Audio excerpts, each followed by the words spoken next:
네, 반갑습니다. 한국사의 해설의 품격어다운 사학도 해fun사입니다. 자, 이번 영상에서는 2023년도 제66회 한능검 심화편에 대한 해설을 다룰 겁니다. 사실 이 시험이 끝난 시점을 고려한다면 지금 해설이 좀 늦었는데, 그럼에도 당시의 체감이랑 최근 회차들의 좀 경향을 다시 분석해서 난이도에 대한 총평부터 먼저 말씀드리면, 제가 체감했을 때 이번 회차의 난이도는 보통이에요. 왜냐면 약간 좀 예상이 가능한 기출 문제가 다수 출제되었거든요. 뭐 예를 들어서 지난번에는 뭐 신석기, 청동기 나왔으니까 뭐 이번 구석기 나오지 않을까 하는 약간 좀 한능검 특유의 기출 예측이 많이 먹힌 회차라 기본 점수 얻긴 좋은데, 약간 제가 보기에는 이런 거 내면은 좀 수험생들이 좀 어렵다 느낄 수 있을 만한 싶은, 그러니까 기존 유형에서는 뭐 예를 들어서 어떤 뭐 승려를 낸다 치면은 고려시대의 경우에 뭐 의천 진우를 내다가 갑자기 다른 승려 내는 것처럼 갑자기 뭔가 좀 휙 비틀어내 싶은 까다로운 신용이 일부 있었고, 또한 일부 문제의 답이 매우 독특했어요. 그래서 이런 문제도 여러분들이 잘 극복하셨어야 약간 좀 고득점을 받기에 유리하지 않았을까 싶네요. 그래도 좀 최근 시험에 비하면 그래도 그렇게까지 어렵진 않았다? 라는 느낌이었습니다. 참고로 제가 최근에 한국사 관련된 그 어플인 하이한국사라는 어플을 개발했는데, 감사하게도 최근에 이 어플을 되게 많이 사용해 주더라고요. 그래서 내년 시험을 준비하신 분들은 이 하이한국사 다운로드 받으셔가지고 시험 공부 열심히 하시길 바랍니다. 자, 그럼 1번 문제부터 시작하면은 가 시대의 생활 모습으로 옳은 것. 뭐 1번 문제는 별로 설명할 게 없어가지고 항상 간단하게 설명하는데, 제가 한능검에서는 그 유적지 키워드 그렇게 외우라고 강조를 안 하는 편인데, 일단 이 공주석장리, 연천 전곡리는 좀 이 시기를 위해서 외워두시고, 여기 있는 것처럼 뭐 주먹도끼, 집게, 쓴배 찌르게 등 뭔가 도구를 떼가지고, 그러니까 막 부딪혀가지고 만든 그런 뗀석기가 나오면 항상 구석기 시대에 낸 거예요. 그래서 보통은 이 구석기 시대에 내면 항상 뗀석기란 키워드가 나오고, 정답 키워드도 좀 거의 고정적인데, 일단 볼게요. 1번 반다돌 칼로 별을 수확한 거, 이거는 청동기 시대랑 관련된 대표적인 도구이고요. 2번 주로 동굴이나 막집에서 살았다. 맞아요. 이 시기에는 특별한 주거지가 없어가지고 뭐 동굴에 살던지 막집을 대충 지어가지고 살았다, 좀 그런 느낌으로 이해하시면 될 것 같아요. 그래서 정답 키워드랑 문제 키워드가 거의 고정적이에요. 정답은 2번이고, 반량전, 명도전 등 화폐를 사용한 거, 이거는 철기 시대의 대표적인 그 중국과의 교역을 위해서 사용한 화폐고요. 4번 빗살무늬 토기를 만들어 식량을 저장하였다. 이건 신석기 시대에 그런 식량을 저장하기 위해서 사용한 토기입니다. 마지막 5번 가라바퀴와 뼈바늘을 이용해서 옷을 만들었다. 똑같이 신석기 시대에 옷을 제작하기 위해서 사용한 도구이기 때문에 정답은 2번입니다. 2번 다음 자료에 해당되는 나라에 대한 설명으로 옳은 거 있겠는데, 이런 문제가 여러분들이 조금 약간 기출을 풀 때랑 그런 시험, 그러니까 이론 공부할 때랑 기출을 푸는 게 조금 다르다고 할 수 있겠거든요. 왜냐면 일단 첫 번째 키워드는 왕이 없어요. 그러니까 왕이 없다는 거는 일단 최소한의 뭐 부여라던가 고구려처럼 좀 그런 국가랑 해당이 안 된다는 얘기거든요. 근데 조금 더 읽어보시면 여기 삼로란 키워드가 있어요. 그러면 읍군 삼로 나왔으니까 최소한 옥저 아니면 뭐 동해 정도는 가능하단 말이에요. 근데 얘만 가지고 못 풀어요.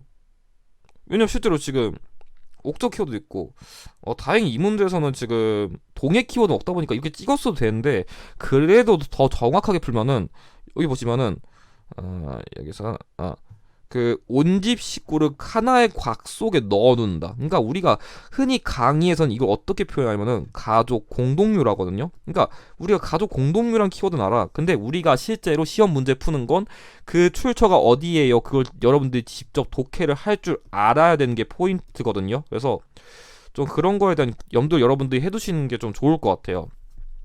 아무튼 이걸 가지고 옥저란 걸 알 수 있는 거니까 볼게요. 1번 신성지역인 소도가 존재하였다. 소도는 사만의 특수 행정구역입니다.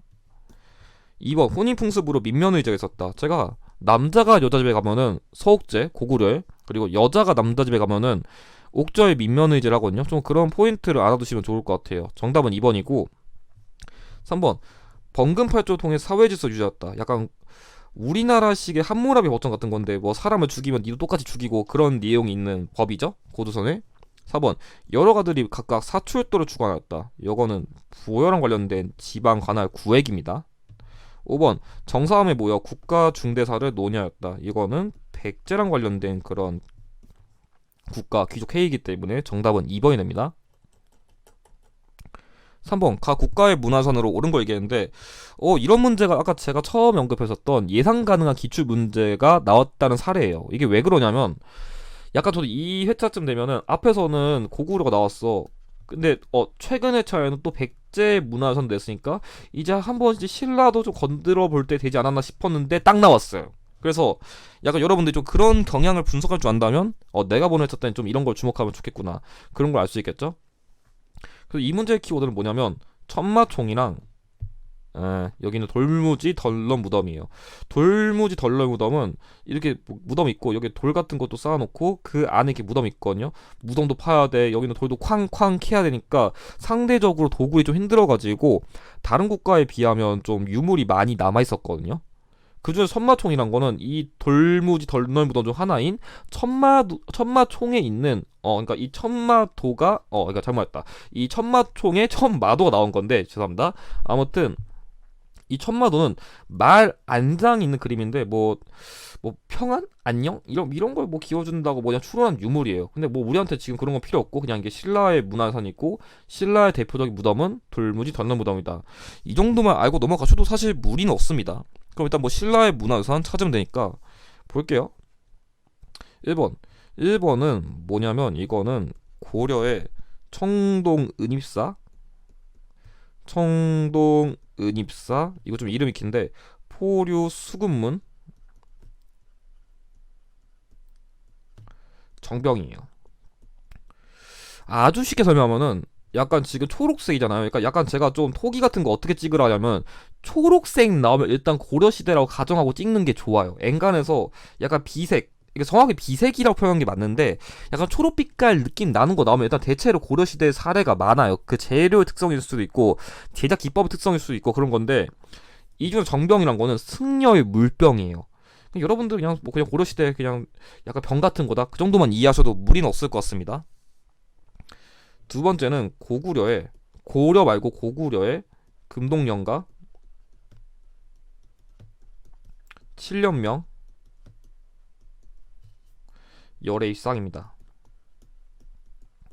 고구려에서 불상을 내면 거의 얘를 내는데 얘는 어떻게 접근하면 좋냐면 지금 이걸 광배라고 표현하거든요. 그러니까 약간 우리가 유명한 뭐 아이돌을 봐요. 연예인을 봐요. 뭔가 빛이 나는 것 같아. 아우라 쫙 약간 부처님 나오면 빛이 쫙 나오는 그런 거 있잖아요. 그런 거를 이렇게 형상화, 그러니까 눈에 보이듯 형상화 시킨 게 광배인데 여기 광배에다가 이게 영가 7년이라는 연호가 적혀 있거든요. 그래서 고구려 수도가 평양일 때 뭐 안원왕 또는 장수왕 때쯤에 대충 이걸 뭐 만들었겠다.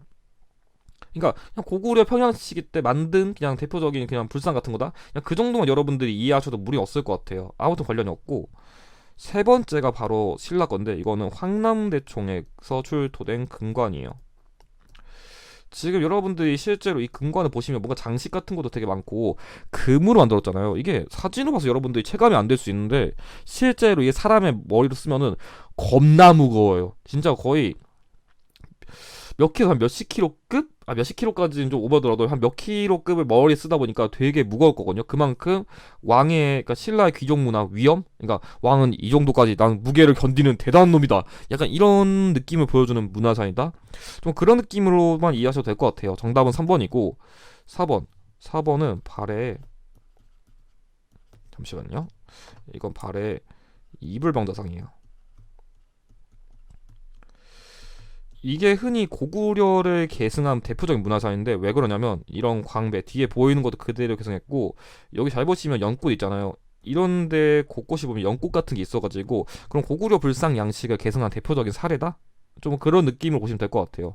정답은 아니고 5번은 백제 금동 대향로예요. 이거는 능산리 고분군에 출토된 그 부열 그러니까 백제 수도가 사비 때 유물인데 약간 바람이라던가 뭐 연꽃 같은 거 여러 가지의 성격을 종합적으로 봐가지고 불교와 도교의 성격이 융합된 대표적인 백제 문화산이다. 좀 그런 특징만 여러분들이 알아두시면 도움이 될 것 같습니다. 정답 3번이에요. 4번 밑줄근 왕에 대한 설명으로 옳은 거 있겠는데 이 문제는 솔직히 여러분들이 옛날 사료 잘 봤다면 이 문제는 바로 풀만해요. 일단 포인트가 왕이 순행에서 평양으로 내려갔대요. 일단 여러분들 찾아낸 거는 평양이랑 관련된 왕이니까 일단 최소한 고구려의 왕이다라는 걸 예측해야 되는데, 헷갈리시면 안 되는 게 그냥 평양으로 내려갔다고 평양천도니까 2번 이렇게 찍으시면 안 돼요. 그거는 키워드 단편적으로 본 거예요. 밑에 보면은 왕이 군사를 보내가지고 신라를 구원해가지고 외적을 물리쳐줬다. 이게 포인트예요. 그러니까 여러분들 키워드 단편적으로 보면 그냥 이거 이렇게 찍으시는 겁니다. 이러면 안 돼요. 아무튼 이거는 당시에 이 고구려의 왕인 광개토 대왕께서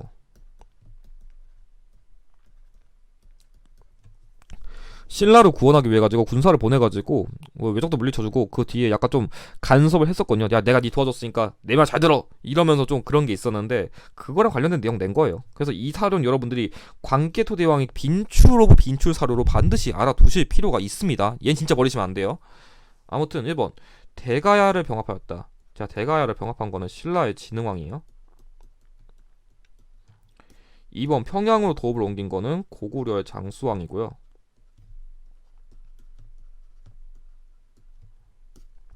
22담로의 왕족을 파견한 거는 이거는 백제 무령왕이고요. 4번 영락이란 연호를 사용한 거, 이게 정답이에요. 그래서 그 각 국가마다 이렇게 연호를 내는 왕이 있는데, 고구려는 솔직히 광개토 대왕이 제일 잘 나오고요. 신라는 버풍왕, 건원 이 연호 잘 내거든요. 그래서 약간 연호를 잘 낸 대표적인 왕 광개토 대왕이랑 그 버풍왕 정도 여러분들 좀 외워두시면 좋을 것 같아요. 정답 4번이고요. 4번 낙랑군을 몰아내고 영토를 확장한 거는 고구려의 미천왕입니다.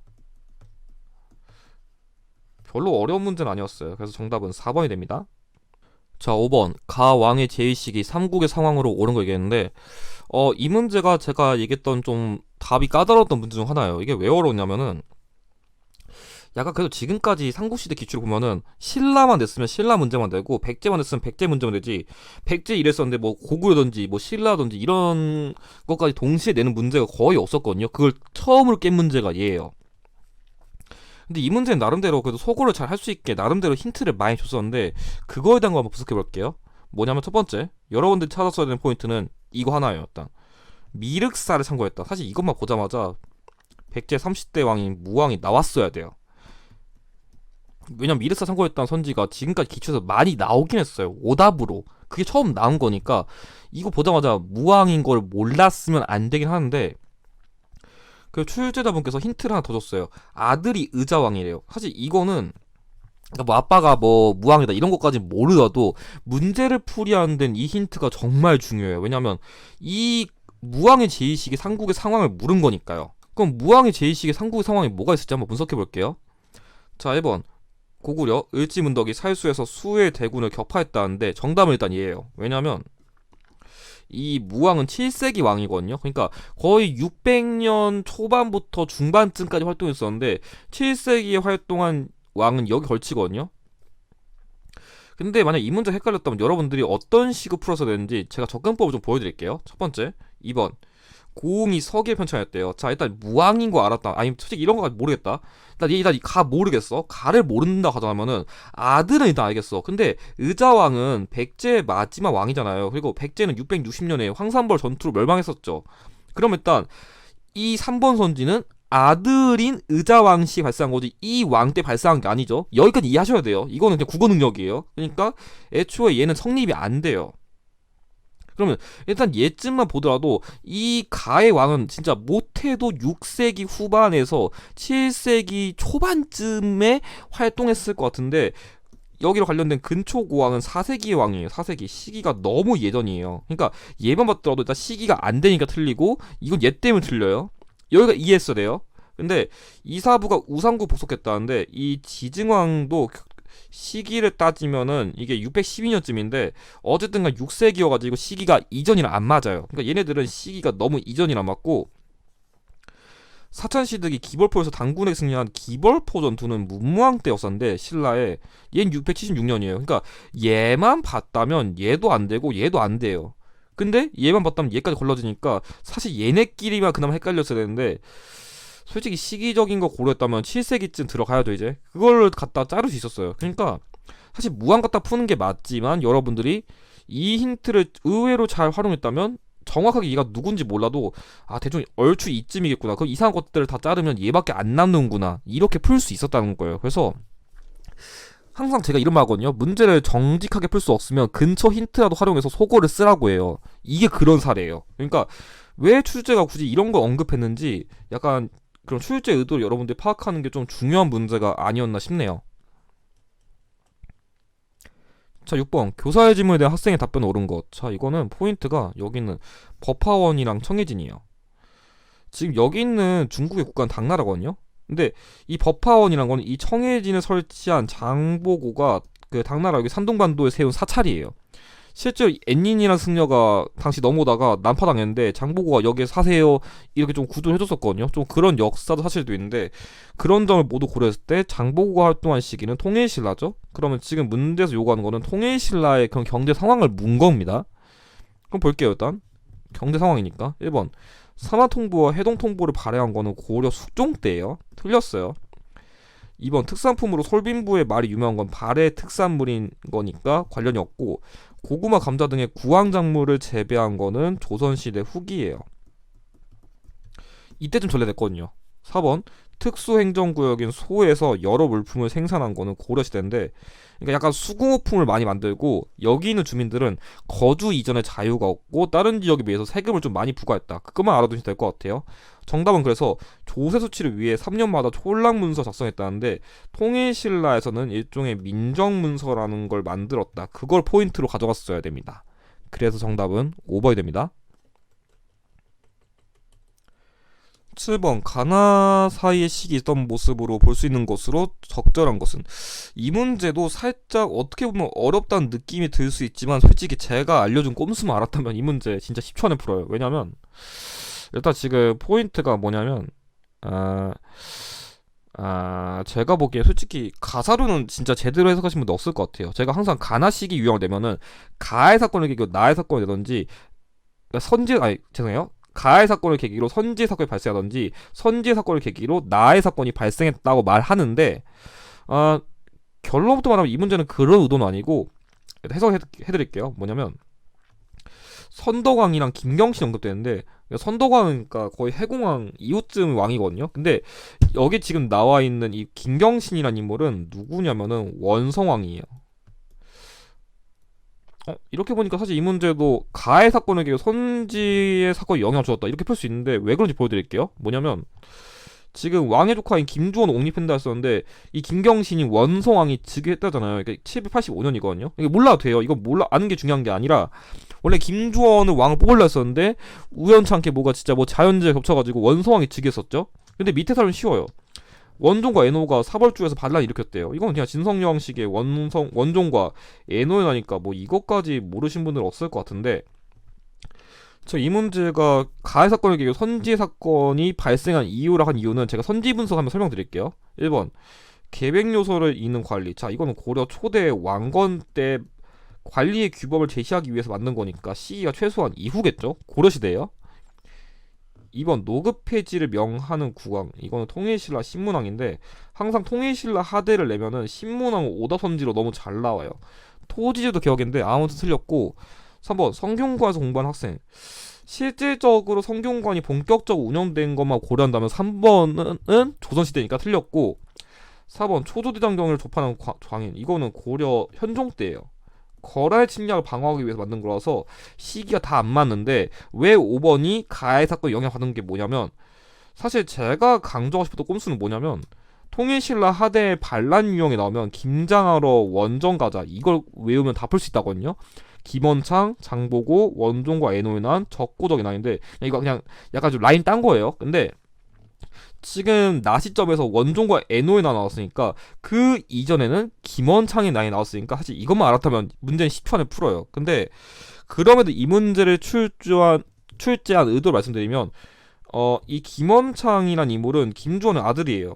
그러니까 이 김원창이 김주원 아들인데 아들인 김원창은 아빠인 김주원이 왕이 되지 못한 것에 불만을 품고서 공주 지역에서 반란을 일으켰었거든요.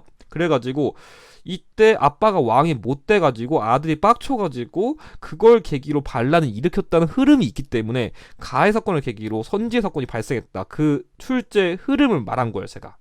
그래서 약간 가나시기 문제는 그냥 아무거나 그냥 막 갖다 붙이는 게 아니에요. 나름대로 그 출제의 의도가 있으니까 그걸 생각해서 푸는 게 좀 풀이에 도움이 됩니다. 자, 8번 가에 들어갈 내용을 속단한 것. 사실 이 문제는 그냥 문화선 조금만 공부했으면 금방 푸는 건데, 사실 저 같으면은 이걸 갖다 풀라요. 영꼬문 수막세. 이것도 고구려의 그런 문화선 양식을 계승한 대표적인 사례인데, 약간 이런 것까지 눈치채신 분들은 진짜 대단하신 건데, 콕 샤로프카 평지성 온돌유적 있거든요. 이게 정확하게 말하면 연해주 지역이 있는 거예요. 근데 우리나라 역사에서 여기 연해주 지역까지 걸칠 만한 국가는 딱 한 개밖에 없어요. 발해예요.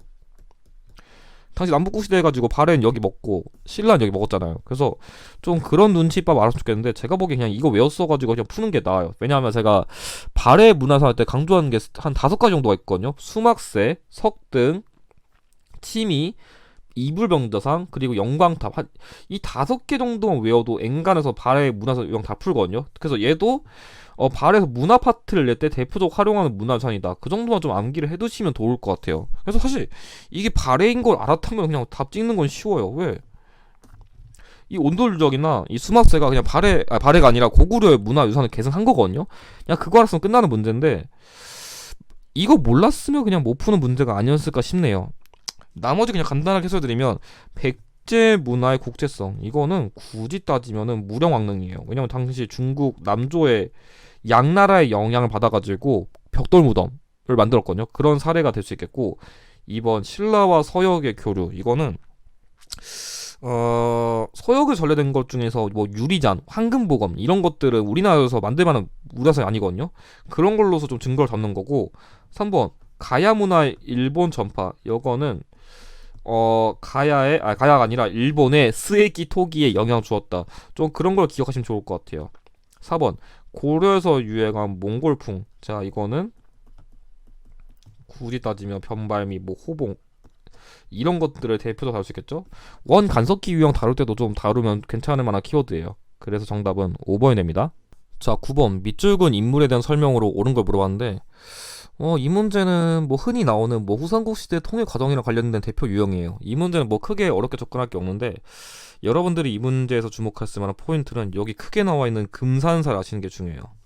뭐냐면 사실 금산사 외에도 힌트가 더 있었거든요. 완산주, 이거 진짜 급빈출 키워드거든요. 그러니까 지금의 전주 지역 중 하나인데, 그 이 전주 지역에다가 나라를 세웠었고, 아들인 신검께서 탈룰라를 하셔가지고 그 왕위를 빼앗긴 인물인데, 그러니까 뭐냐면 이 임무 아래 아들이 4명 정도 있었거든요. 뭐 신검, 양검, 용검, 그리고 금강이 있었는데, 이 인물은 원래 금강에게 왕위를 물려주려었거든요. 얘가 성질이 안 좋아가지고, 그래가지고 신검이 빡쳐가지고 이 아빠를 여기 가둬버린 거예요. 그리고 지가 왕위 뺏어버리고. 그래서 그런 역사도 사실 있는 게 금산사인데, 사실 이런 3가지 키워드를 모두 합쳤다면은 여기 제시된 인물이 그 견훤인 걸 알 수 있었던 거죠. 그래서 견훤의 업적에 대한 걸 보면은 1번 독서 상품과를 실시하였다. 이거는 통일신라의 원성왕입니다. 관리 임용제도를 빡세게 해가지고 원성을 많이 받으신 원성왕. 2번 동진으로부터 불교를 수용하였다. 자, 이거는 백제 침류왕이에요. 3번 후당과 5월에 사신을 파견했다. 정답은 일단 3번이거든요. 왜냐하면 당시 이 견훤은 중국과도 이렇게 교류를 많이 했었기 때문에 정답은 3번이 되고요. 4번 광평성 등의 정치기구를 말하는 거. 얘는 궁예예요. 약간 제가 궁예는 그래서 미친놈이라고 외우면 좋아요. 미칠광? 원래 미칠광 아니에요, 한자. 근데 그냥 미칠광이라 외우시고, 그리고 지가 부처래요. 미쳤어요. 이런 거. 5번 화랑도를 국가적인 조직으로 개편하였다. 이거는 신라의 진흥왕입니다. 그래서 정답은 3번이 됩니다. 10번 다음 제도를 시행한 국가의 경제 상황을 옳지 않은 거. 제가 한능검에서 고려시대 경제만큼은 저한테 외웠으면 그냥 한 문제 그냥 꽁으로 드시라고 하는 문제인데, 정말 쉬워요. 10번 때에서 경제 상황이랑 관련된 걸 내면은 거의 90% 이상 고려시대 된 거니까 6가지 키워드 선지 찾으라거든요. 뭐냐면 화폐 키워드, 권원중보, 해동통보, 활구, 병난도, 예성강, 그리고 경시서. 이 6가지를 찾으면 거의 90%풀 수 있고, 여기에 조금 더 난이도 높이면은 두 가지 키워드만 더 외워라. 서적점, 다점 등의 관영 3점이랑 전시과를 운영했다. 근데 전시과는 수도권 있는 땅인 전지와 땔감을 주는 땅인 시지를 지급했다. 이 8가지 정도 외우면 엔간에서 거의 100%다 풀어요. 진짜. 아니 99%, 100%는 조금 오버할 수 있으니까. 볼게요. 1번. 활구라고 불리는 은병 유통되었다. 있죠? 맞고요. 병난도가 국제무역화 번성했다. 있죠? 맞고요. 서저점, 다점 등의 관용상점. 좀 어렵긴 하지만 있죠? 경시서 있죠? 자, 제가 막 8가지 다 나왔죠. 진짜 이거만 외우시면 진짜 거의 95% 풀어요. 최소 99%. 근데 나머진 다 맞는데 5번을 보면은 설전 수제재 시행으로 민간의 광산 개발이 허용됐다는 거는, 요거는 조선시대 후기의 역사도 사실이거든요. 그래서 얘만 틀리기 때문에 정답은 5번이 돼요. 그래서 여러분들 이런 문제는 그냥 빠르게 풀고 넘기시면 됩니다. 11번. 가다학생이 발표한 내용이 일어난 순서대로 옳게 나열한 것. 한능검에서 고려시대 외세방을 유형을 낼 때 가장 순서 유형을 내기 좋아하는 외세가 거란이거든요. 그냥 얘는 진짜 최근에는 그냥 이제 사실 유형도 안 내고 어떻게든 순서 유형을 엮어가지고 문제를 내려고 하는 것 같아요. 그래서 제가 간단하게만 흐름을 거란만 다뤄드리면, 일단 첫 번째로 왕건 때 만부교 사건이라 가지고 거란이 사신을 보내가지고 낙타를 줬는데, 그 낙타를 만부교한 다리 아래서 매야 죽인 이 만부교 사건이 일어나가지고 거란과 사이가 안 좋아져가지고 고려 3대 정종 시기에는 광군을 창설해가지고 나름 대비를 했었어요. 근데 1차 성종 때 결국 침입이 발생했었는데, 당시에 서희가 소선용과 외교談判을 통해가지고 승리해가지고 강동 6주를 얻어내는 성과를 가졌어요. 그러다가 강조란 인물이 정변을 일으켜가지고 목종을 폐위하고 현종을 즉위시켰거든요. 이걸 명분으로 강동 6주를 준 걸 후회하는 거란은 니네 나쁜 놈이네 혼내주러 간다면서 2차 침입을 단행했어요. 그래서 2차랑 3차 침입은 공통적으로 현종 시기인데, 당시에 침입이 너무 세가지고 현종이 나주로 피랄 정도로 정말 치열했지만 양규가 방어했었고, 3차 때 또 침입했었지만 결국 강강찬의 귀주 대첩을 통해가지고 결국 방어를 성공하는 성과를 가져왔어요. 이게 기본적인 흐름이에요. 굳이 조금 더 낸다면 여기다가 뭐 나중에 이제 거란과의 침략을 대비하기 위해 가지고 나성이라던가 뭐 천리장성 같은 걸 뭐 축조했다, 이런 거 정도까지만 외워두시면 좋을 것 같아요. 거의 이틀인데, 그래서 그걸 바탕으로 분석해 보면은 여기 광굴 창설한 거 이게 가장 먼저겠죠, 당연히. 지금 만부의 사건 안 보이니까. 그리고 서희 나왔으니까 이게 두 번째고요. 다가 두 번째. 그리고 강강찬 나왔으니까 나가 세 번째. 그래서 순서는 1번, 2번, 3번이 돼가지고 다 나가 정답입니다. 근데 이건 여러분들이 제가 그냥 잘 설명해 주려고 한 게 아니라 진짜 다 외우셔야 돼요. 최근에는 여기 건들 수도 있고 여기를 건들 수도 있고 여기만 건들 수도 있고 막 건들다 보니까 여러분들이 그냥 이게 바로 제가 안 알려주더라도 바로 튀어나올 정도로 외우셔야 됩니다. 12번. 가 기구에 대한 설명 옳은 것. 자, 감찰기구인데 고려의 관청이에요. 첫 번째. 정치의 잘잘못을 따지고 풍속, 교정, 뭐 관리, 부정, 감찰, 탄핵, 그러니까 일종의 감찰기구인데, 감찰기구는 여러분들 특히 세 가지만 외우시면 돼요. 뭐냐면 발해 중정대랑 고려의 어사대랑 그리고 조선시대의 사원부 및 사건원, 이거를 외우시면 엔간한 문제 다 푸는데, 뭐 밑에 있는 거는 뭐 굳이 제가 보기에는 안 봐도 대만한 내용이고, 그냥 고려 감찰기구니까 그거랑 관련된 거 보시면 됩니다. 1번 무신집권기 최고 권력기구. 이게 처음에는 중방이었거든요. 근데 나중에 최충원 때 이후로는 교정 도감으로 바뀌었어요. 그래서 이 교정 도감의 수장은 교정 벌감이고요. 2번 원 간섭기의 첨입으로 격화되었다. 자, 이거는 중서문화성이랑 상서성을 합친 거예요. 그러니까 고려의 중앙 정치 기구가 하락한 거죠. 틀렸고요. 고려 말에 도평 의사사로 개편되었다. 이번에는 약간 조금 원 간섭기 시기랑 관련된 키워드가 계속 나오는데, 이건 도병마사예요. 관련 없고, 관직 임명에 대한 서경권의 행사였다. 이게 뭐냐면 어떤 사람이 관리 임명됐어요. 그거에 대해서 동의, 거부할 수 있는 권한이 이거거든요. 그래서 나름대로 그런 관리에 대한 견제 정책, 그런 걸로서 이해하시면 될 것 같아요. 정답은 4번이고, 서울 출신 학자들이 검서관으로 기용되었다. 자, 이거는 규장각이랑 관련된 거기 때문에 조선시대 시기가 안 맞습니다. 그래서 정답은 4번이 됩니다. 13번 가해 침입에 대한 고려의 대응으로 옳은 것을 보기에서 고른 것이라는데 이 문제는 여러분들이 다른 것까진 뭐 잘 몰라도 일단 이 강화 중성을 잘 몰랐어도 이 강화가 설마 강화도의 거기에요? 맞아요. 그것만 이해해서 일단 반응한 건데 솔직히 그거 몰랐더라도 이 키워드는 여러분들 모르시면 절대 안 돼요. 고려가 얘네 침략을 방어하기 위해서 강화도 손댔다. 강화도 여기 있네요. 그러니까 최후 정권 때 얘네 침입 막으려고 장기항전 위해서 강화도 천도했다. 몽골. 이거 제가 작년 기출이랑 올해 기출 분석했는데 진짜 미친듯이 나왔어요. 이거 그냥 몽골 내려면 단골 키워드로 최후 업적을 내던지 몽골 대응을 내던지 그냥 그 단골 키워드로 내가지고 솔직히 문제 키워드 자체가 어렵진 않았거든요. 기억 양규가 무로드에서 적골 물리셨다. 자 아까 제가 언급했죠. 이거 거란 2차 침입 방어한 거라고. 얘 좋아요? 오케이. 2번 김윤호가 충주성 전투에서 활약하였다. 자 이거는 5차 침입 방어한 건데 그러니까 거란 말고 몽골이요. 그러니까 김윤우는 처인성 말고 충주산성 전투에서 활약했었는데 당시 관노들에게 야 니네가 저 몽골군들 침이 다 때려잡으면 너희 다 노비문서 해방이야 하니까 다들 와 하면서 몽골군들에게 승리한 그 역사적 사실 다룬 게 이거거든요. 맞는 내용인데 여기까지 좋아. 근데 송문주가 죽두성에서 적군 격퇴 오잉 했을 텐데 결론은 일단 맞아요. 이게 어디서 나온 거냐면 시마 49에 있었던 뭐 내용인데 이 송문주란 인물은 죽두산성에서 3차 침입을 방어한 인물이에요. 3차 침입을. 기출에 있는 것 중에서 좀 지역적인 걸 끌고 온 사례인데 아마 이걸 진짜 옛날 기출까지 다 외워서 푸신 분들은 거의 없었을 것 같고 윤건이 별무반을 이끌고 동북구성을 쌓았다. 여진에 대한 그런 침입 대비로 나온 예를 소거해가지고 문제를 풀지 않았을까 싶어요. 그래서 여러분들이 조금 이런 새로운 선지가 아까 제가 언급한 좀 낯선 선지가 있다는 그런 케이스거든요. 그래서 좀 그런 눈치밥을 키워가지고 속어법을 푸시는 전략이 필요했습니다. 이런 거 교재본 다 푸는 게 아니에요.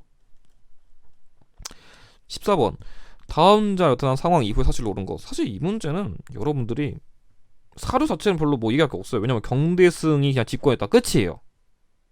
경대승 이후 누구냐 그거만 하면 끝나는데 더 쉽게 접근하면은 특정 시기 이후에 발생한 사건은 선지에서 마지막에 발생한 게 정답이거든요. 그냥 이거 그냥 고정 불변이에요. 왜냐 그 마지막인 게 두 개일 리는 없잖아요. 당연히. 그러니까 얘 이후 한 개만 있어야 복수 정답 안 나오겠죠? 그럼 경대성 이후에 그냥 집권은 역사적 사실만 다룬 거예요. 왜냐면 여기 그냥 경대성이 그냥 집권했으니까 끝이에요. 그거에 다룰 게 없는데 그렇다고 무신집권자 뭐 다 외우는 거는 좀 힘드니까 전 항상 어떤 걸 강조하냐면 집권자는 얘네 넷은 최소한 외우라고. 이의방, 정중부, 최충원, 최우 그리고 무신정권 종결된 다음에 삼별초까지 이것만 외워도 푼다 하는데 경대에서 정중부 죽인 거니까 대충 어림잡아 치면 이때쯤인 걸 알 거 아니에요. 그럼 일단 자꾸 들어가는 거예요. 1번 묘청 등이 서경천도 주장했다. 자 이거 인종식인데 이때는 무신정권 들어오지도 않았어요. 말도 안 돼요. 2번 최충원 등이 왕에게 봉사식 올렸다. 자 정중부보다 이후인데 그 이후가 여기야. 오케이 일단 얘는 괜찮은 것 같아. 일단 세모 칠게요. 3번 강조가 정변을 일으켜 왕폐위. 제가 아까 이거 목종 때렸죠. 목종은 1번보다 더 이전인 고려 전기입니다. 말도 안 돼요. 4번 이자경과 석준경이 반란 일으켜 궁궐을 불태웠다. 자 얘랑 똑같이 인종식이니까 당연히 이전이고요. 5번 김보당이 폐위된 왕의 복위를 주장하며 군사를 일으켰다는데 이거는 이의방 정권이에요. 근데 제가 뭐라 했어요. 얘는 지금 이쯤이란 걸 이 틀을 알았다면 유추할 수 있는데 이의방 여기 있죠. 그럼 이전인 거 알잖아요. 그럼 틀렸잖아요. 그러니까 2, 3, 4는 확실하게 아니야. 근데 경대승이 정중보다 이후인 걸 알고 이의방이 사실상 처음인 거 안다면 나머지는 다 잘려요. 그러니까 정답이 2번인 거예요. 그러니까 가끔 뭐 경대승 뭐 최항 뭐 김준 이런 뭐 모르는 직권자 나오면 문제 어떻게 풀어 하시는 분들 가끔 있는데 이틀만 외워요. 제가 보기 이틀만 제대로 잘 여러분들 머릿속에 있어도 문제 푸는데 무리 없거든요. 오히려 이것도 제대로 안 외워가지고 뭐 최충원이 먼저니 최우가 먼저니 이것도 헷갈려서 틀리신 분도 있으니까 가장 기본부터 합시다. 15번 밑줄근 왕의 재위기간에 볼 수 있는 모습으로 가장 적절한 걸 물었는데 항상 고려시대에서 진짜 최소 1년에 한 번, 두 번은 내는 그 빈출령이죠. 볼게요. 일단은 여기 지금 기철이 나왔거든요. 기철이. 얘는 이 원 간섭기의 대표적인 그런 권문 세족인데 얘가 중요한 게 아니라 얘 같은 경우에 깽판 치니까 이자순이 왕의 건의해가지고 명령을 받고 나서 유인우와 쌍성 총관부를 공격했다.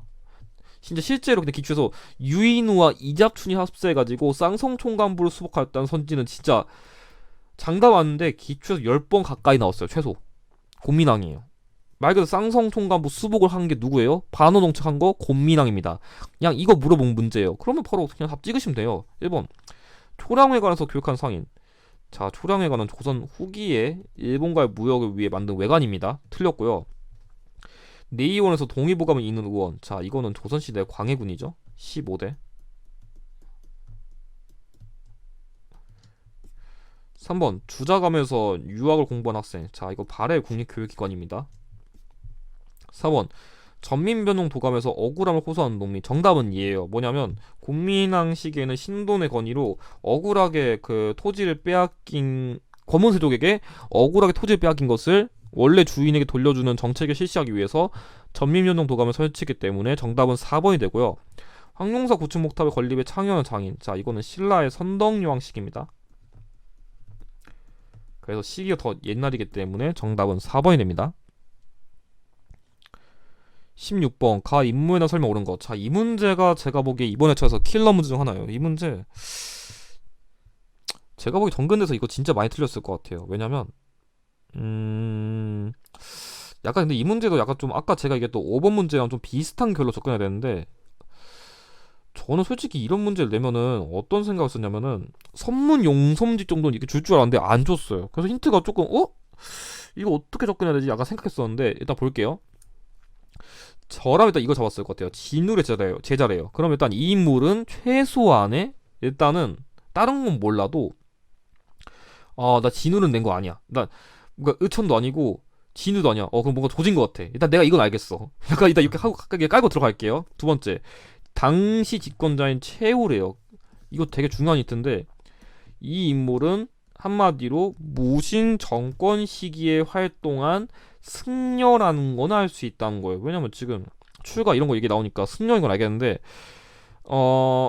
그걸 바탕으로 출할 수 있는 건 진울의 제자인 이 인물은 해심이거든요. 사실 해심이 유불일치한 걸 알겠지 이걸 갖다가 출하는 분들이 몇 명이 될까 싶은데 일단은 제가 시기 키워드 아니까 한번 그걸 바탕으로 접근해 볼게요. 1번 화엄일승 법궤도를 지어 화엄사상 정리했다. 이건 신라의 의상이에요. 일단 진짜 완전 말도 안 되는 것부터 잘라볼게요. 얘 틀렸고 권수 정의 결sam을 작성하여 정의쌍수를 강조하였다. 일단 얘는 진울인데 얘는 진울의 제자를 낸 거니까 당연히 얘는 두 개는 말이 안 돼요. 일단은.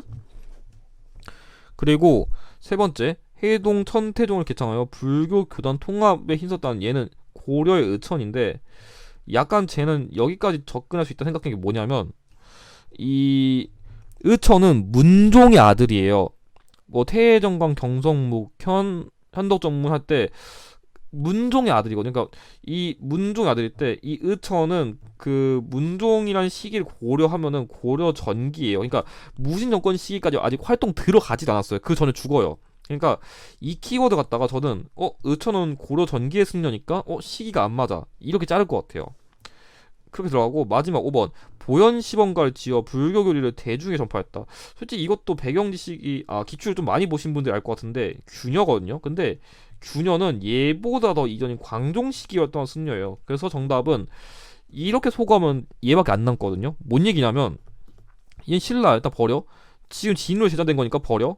근데 2번과 5번은 이 승려가 활동한 시기를 고려해가지고 무신정권보다는 얘는 이전에 활동했었는데 그런 배경지식이 좀 이런 게 있었다면은 좀 문제를 푸는데 도움이 되지 않았을까 싶어요. 그러니까 약간 진울의 제자가 몰랐더라도 약간 이런 식으로 비껴치는 걸 풀 수 있었는데 제가 보기에 그렇게까지 만만한 문제는 아니었다. 근데 저라면 좀 이런 식으로 접근해 볼 수 있다는 것을 여러분들에게 약간 역사 시험 특유의 사고력으로서 좀 보여드리려고 이런 식으로 풀어본 겁니다. 아무튼 정답은 그래서 선문용성문제 편찬해가지고 유불일치서. 그러니까 이 승려는 그 유교든 뭐 불교든 약간 좀 각자 신봉한 인물도 있을 거 아니에요. 그 자체가 뭐 다른 게 아니라 조금 나름대로 유사하다, 공통점을 주목할 만하다, 좀 그런 걸 주장한 승려다. 그런 것만 여러분들이 좀 기억해 두시면 좋을 것 같습니다. 정답 3번이에요. 자, 17번 가에 해당하는 문화선으로 옳은 거 얘기했는데, 오, 이 문화선 되게 오랜만에 나왔어요. 근데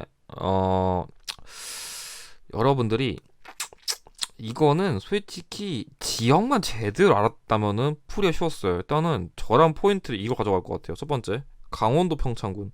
사실 저는 진짜 실제로 시험 볼 때 이것만 보고 바로 풀었거든요. 근데 여기에다가 고려시대 다각다층 석탑이래요. 그러면 솔직히 여러분들이 진짜 다각다층 석탑이면은 일단 얘 중에서 고민했어야 되는데, 진짜 이것만 뭐 단순하게 풀었다면 진짜 못 풀었을 거고, 고려 전기라잖아요. 그러면 내가 그나마 아는 거는 얘랑 얘밖에 없어야 돼요, 솔직히. 근데 얘는 굳이 따지면은 지역을 치면 원래 개성 있다가 지금 국립중앙박물관에 있으니까 그것 때문에 소거하면은 얘밖에 안 남긴 해요, 솔직히.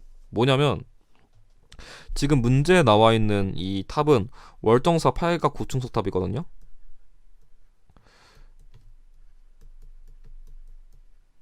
사실 지역만 놓고 풀었다면은 풀이 자체는 진짜 어렵지 않은 문제였어요. 근데 여러분들 좀 눈치밥이 필요했었고, 두 개가 조금 낯선 게 나와가지고 이게 뭐지? 할 수 있었을 텐데 괜히 그런 거에 꽂혔다면 이 문제가 더 어렵게 느껴지지 않았을까 싶어요. 일단 나머지 설명드리면, 일단 첫 번째, 이 두 번째 있는 거는 경주 정예사지 13층 서탑이거든요.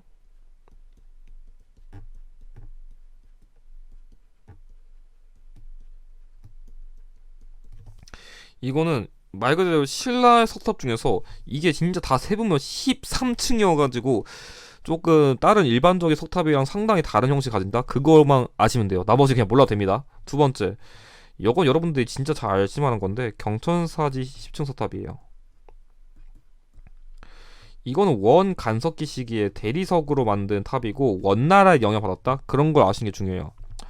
4번은 좀 중요한 건데, 얘도 발해 영광탑이에요. 얘는 만주 지역에 있는 건데 발해에서 만든 유일한 벽돌탑이다. 다른 말로 하면 전탑이다. 전자가 벽돌 전자거든요. 그래서 그거를 아시는 게 중요하고, 5번은 저도 진짜 솔직히 시험장에 처음 봤던 건데, 이건 뭐냐면 정암사 수만호탑이란 거예요. 수만호탑.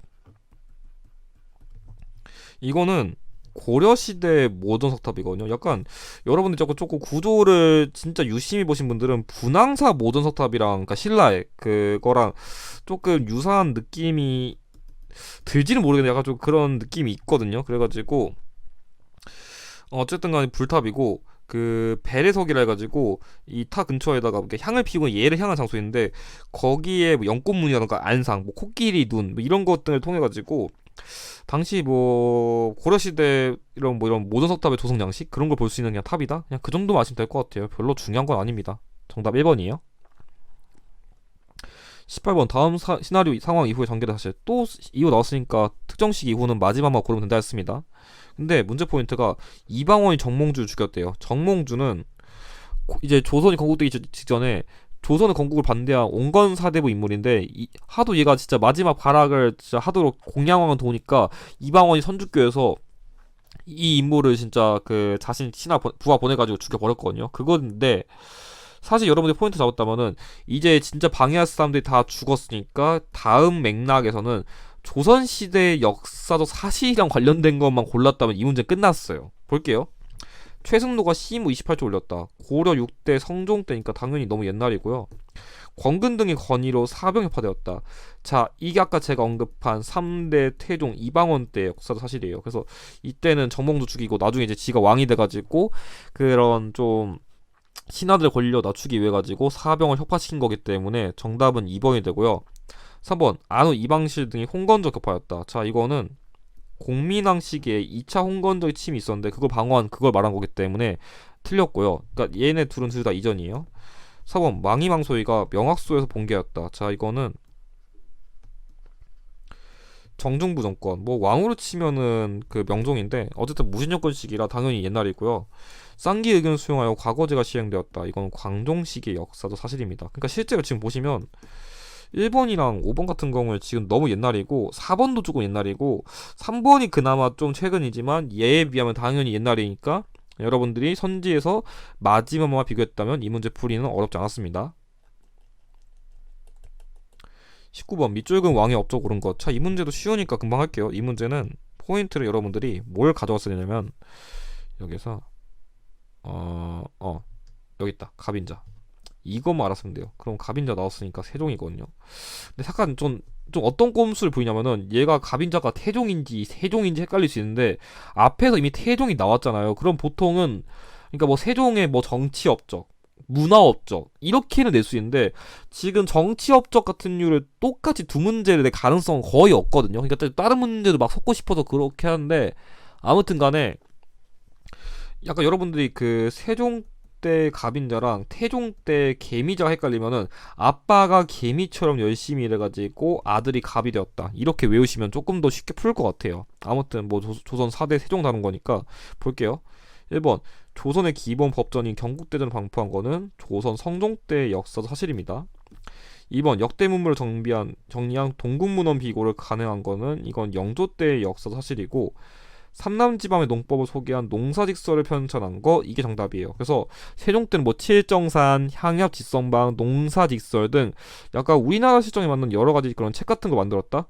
서적 같은 걸 가능했다. 좀 그렇게 이해하시면 좋을 것 같아요. 정답은 3번이고 전세를 1교당 4, 6도로 고정하는 영전법을 제정한 거 이거는 인조 시기의 역사적 사실입니다. 5번 삼정의 문란을 시정하기 위해 가지고 삼정 이정청을 설치한 거는 임술농민 봉기가 발생한 당시인 철종 시기의 역사적 사실이기 때문에 정답은 3번이 됩니다. 자 20번 가나사의 시기 있던 사실로 옳은 거 얘기했는데 자 이 문제는 여러분들이 흔히 조선시대에서 반드시 가져가야 될 유형 중 하나인 사화유형이에요. 근데 제가 원래는 사화 유형은 항상 홀수회차에 나오는 대표적 유형이라 했었는데 확실히 지금 최근에 들어올수록 약간 좀 제가 하도 이런 꼼수를 너무 많이 가르쳐줘서 그런지 이 꼼수 틀이 다 깨져버렸어요 지금. 그러니까 이제 그런 거 관계없이 그냥 막 내는 것 같은데 일단 볼게요. 가는 여러분들이 그냥 김종직의 조의 제문을 보자마자 솔직히 그냥 무오사화인 거 찍었으면 돼요. 뭐냐면 그러니까 사화 유형은 그 각 사화마다 어떤 인물이 희생되었고 왜 발생했는지 그게 중요한데 무오사화는 김종직의 조의제문, 갑자사화는 폐비윤씨 사사건, 그리고 기묘사화는 위훈삭제랑 현량과 실시, 그리고 을사사화는 윤인과 윤원영, 대윤과 소윤의 대립이 제일 중요해요. 그러니까 지금 보시면 나의 사료도 조광조가 나왔잖아요. 그러면 조광조가 현량과 실시랑 위훈삭제를 주장했으니까 이 인물이 건의와 정책으로 인해 가지고 훈구파의 견제를 받아가지고 이게 발생한 거예요. 그러면 지금 무랑 기묘 나왔으니까 당연히 그 다음에는 갑자 사화랑 관련된 게 나올 확률이 제일 높아요. 이 문제는 꽁으로 준 문제예요. 솔직히 사화의 기본적인 키워드만 알았다면은. 그러니까 사화 괜히 어렵게 접하지 말고 내가 이런 거 보자마자 이게 바로 팍팍 튀어나올 정도 연습만 하면 다 풉니다. 1번 정열이 모반 사건을 계기로 기축옥사 일어났다. 자 선조 시기에 서인 정철이 동인들을 다 갈아 엎어버릴 사건인데 선조 때라서 이후에요. 이 기묘사화는 중종 때여가지고 외척간의 권력 다툼으로 유님이 제거되었다. 자 이게 명종인데 그나마 함정이 이거죠. 그러니까 뭐 갑자사화 그리고 을사사화를 내면은 기묘사화가 답인데 뭐 함정을 무오사화 이렇게 내는 거랑 똑같은 케이스예요. 3번 자의 대비의 복상 문제로 예송이 정해졌다. 자 이거는 현종 시기의 역사적 사실이기 때문에 역시 이후고요. 희빈장씨 소생의 원자 책봉 문제로 황국이 발생했다. 자 이건 숙종 시기의 기사 황국이에요. 정답은 그래서 폐비윤씨 사사건의 빌미로 김갱필 등이 처형되었다는 갑자사화인 이게 정답입니다. 21번 다음 사화 나타난 시기를 연표에서 옳게 고른 거 얘기했는데 자 이 문제는 사실 여러분들이 그냥 강홍립을 보자마자 강홍립은 그 광해군 시기에 그 중립외교 관련된 인물 아닌가? 그것만 알았다면 사실 문제 푸는 데는 무리는 없는데 제가 조금 그래도 여러분들 지식을 이해하는 데 도움을 주기 위해 가지고 좀 설명을 드릴게요. 지금 여기 나와 있는 게 누르하칠 군대가 무슨 함락했대요. 이게 중국지 지역이거든요. 그러니까 뭐냐면 이 누르하치는 그 당시에 그 한반도 북부에서 조금 중국 근처 사이에 여진 세력이 3명이 있어요. 뭐 건주 여진, 뭐 해주 여진 뭐 이런 게 있는데 그 중에서 이 누르하치가 있는 건주 여진 세력이 점점 커져가지고 얘네가 후금을 만들어요. 후금을 만들어가지고 점점 커져가지고 명나라를 공격하거든요. 왜냐면 명나라는 우리나라 때 임진왜란 때 너무 많이 지원해줘가지고 좀 국력이 쇠퇴한 상황에서 이제 유목민족인 후금이 성장하면서 얘는 점점 약해지고 후금은 점점 강해져요. 그런 상황 속에서 이제 얘네들 진짜 더 커지다가 우리도 망할 것 같아가지고 명나라에서 얘랑 맞짱을 떠야겠다고 생각했었어요. 했는데 당연히 혼자 치는 거 좀 안 되니까 약간 명나라가 우리나라 빚값 떴지. 야 야 우리 만력제님께서 도와줬었는데 야 니네도 이제 슬슬 우리나라 전쟁에 좀 도와줄 때가 되지 않았냐 하면서 조선에서 군대를 요구했었거든요. 그래서 우리나라에서는 명나라 진짜 은혜 안 도와줄 순 없고, 근데 얘네는 진짜 괜히 도와줬다가 나중에 얘네가 진짜 이겨가지고 내기 괜히 망해가지고 우리 쳐맞으면 어떡하지? 그런 걸 고민해가지고 당시 광해군은 이 강홍립을 파견해가지고 야 가긴 가는데 명분상 군상 보내주고 얘네랑 싸우는 척만 하고 그냥 항복해 하면서 명분상 군대도 지원해줘. 얘네랑 싸우지 않으면서 나름대로 외교 관계를 잘 조절한 중립 외교를 실시한 게 이때예요. 그러니까 문제 포인트는 광해군 시기인 거 맞는데 그런 걸 좀 알아두면 조금 더 이해가 도움 됐을 것 같아요. 아무튼 광해군 시기인 거 알았다면 정유제라는 이거는 죄송해요. 정유제라는 선조 시기의 역사도 사실이고 정묘호라는 인조 시기의 역사도 사실이니까 예성연중 인면선 광인 효연 할 때 광은 여기에 들어가니까 3번이 정답인 거예요. 사실 연도로 치면 1618년인데 약간 좀 그런 거 알아뒀으면 좋았을 것 같네요. 22번 가 전쟁 등 있던 사실로 옳은 것. 자, 이 문제는 뭐 최근에 이런 이전에 때 이런 유형 많이 내가지고 별로 어렵진 않았을 것 같아요. 뭐냐면 송상현이랑 여기 금산전투, 이게 조헌이랑 영규가 나오는데 그거랑 징비록, 이거는 이거 당시 유성룡이 이 전쟁 관련된 그런 기록 같은 거 남긴 건데 송상현이랑 금산전투 보자마자 임진왜란인 거 이제 나와야 돼요. 왜냐 옛날에는 이 금산전투가 좀 어려운 키워드였는데 송상현, 금산전투 최근에 진짜 많이 나왔어요. 이거 모르시면 안 됩니다. 지금쯤 와서 임진왜란 관련된 거니까 바로 들어갈게요. 1번 김상용이 강화도에서 순절하였다. 자, 병자호란이랑 관련된 인물은 제가 백마와 두 마리의 용 그리고 멍구 외우라거든요. 백마 임경업이랑 김상용, 김준용 그리고 홍명구. 자, 2번 이괄이 이끈 반란군이 도성을 장악하였다. 이괄의 난인데, 자, 이괄의 인조 시기 발생한 거고 임진왜란 선조 시기 발생한 거기 때문에 시기가 안 맞아요. 3번 정봉수와 이립이 용골산성에서 항전하였다. 여거는 정묘호란이에요. 그래서 용골산성, 정묘호란, 남한산성, 병자호란 꼭 구별해두시고, 김시민이 진주성에서 적군을 크게 물리쳤다. 진주대첩 나왔으니까 정답은 4번이에요. 그래서 약간 육지전에 관련된 인물을 좀 낸다면 곽재우, 김시민, 권율, 그리고 패배한 인물이긴 하지만 실리까지 좀 외워두시면 여러분들이 도움이 될 것 같아요. 정답은 4번이고요. 5번 이종무가 적의 근거지인 쓰시마섬을 정벌한 거, 이건 세종 시기의 그런 일종의 왜구에 대한 견제 사례이기 때문에 해당되지 않습니다. 23번 가 왕에 대한 설명 옳은 것. 자, 이렇게 사진 힌트를 주면은 쉬운데 요게 탕평. 끝났네요. 영조. 근데 여러분들 주의하셔야 되는 게 탕평책을 내면은 90% 정도가 영조인 거지, 진짜 아주 가끔은 줄롱탕평책을 실시한 정조를 낸 적도 있어요. 그러니까 탕평 언급하면 엔가 영조 내는데 아주 가끔 함정 내니까 이거 못 풀면 안 돼요. 왜냐면 여기 보시면 청계천 준설과 균여법까지 언급됐죠. 이런 것까지 보고서 영조가 찍는 거지, 탕평책 무조건 영조 찍으면 100% 마가십니다.